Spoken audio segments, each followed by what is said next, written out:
અને હવે નજર કરીએ અને સમાચાર પર સમાચાર જૂનાગઢથી મળી રહ્યા છે। જિલ્લા અને શહેરમાં 1 થી 3 ઇંચ સુધી વરસાદ। ભારે વરસાદને કારણે નદી નાળામાં નવા પાણી આવ્યા છે। ગિરનાર પર્વત પર 4 ઇંચ જેટલો વરસાદ પડ્યો છે। નરસિંહ મહેતા સરોવર ત્રીજી વખત ઓવરફ્લો થયું છે। દામોદર કુંડમાં પણ આવ્યા છે નવા નીર। તો આ દ્રશ્યો આપ જૂનાગઢથી જોઈ રહ્યા છો કે જ્યાં અત્યારે પણ ભર ચોમાસે જેવો માહોલ જામતો હોય છે તેવો માહોલ જોવા મળી રહ્યો છે।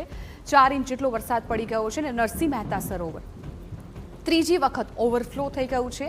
જે પ્રકારની અત્યારે આ દ્રશ્યોમાં આપ જોઈ રહ્યા છો કે નદી વહેતી હોય એવા દ્રશ્યો સોસાયટીમાંથી સામે આવ્યા છે। જૂનાગઢમાં આ વર્ષે સારો વરસાદ રહ્યો છે ત્યારે એ સમય વચ્ચે જિલ્લામાં ફરી એકવાર 1 થી 3 ઇંચ જેટલો વરસાદ નોંધાયો।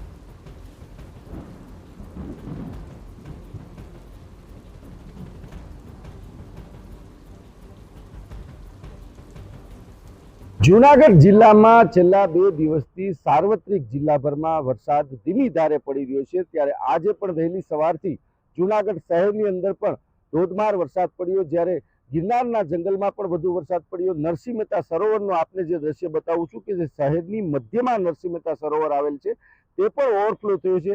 ત્યારે ઓધી વિસ્તાર જે છે નીચાણવાળા વિસ્તાર છે તેમાં જે પીવાના પાણીની સમસ્યા છે તે ટળી છે।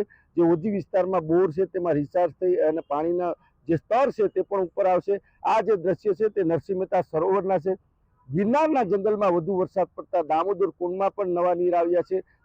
જે જૂનાગઢ શહેરની મધ્યમાંથી પસાર થતો કાળવાનો જે વોકો છે તે કાળવાના વોકળામાં પણ જે પાણીના પૂર આવ્યા છે।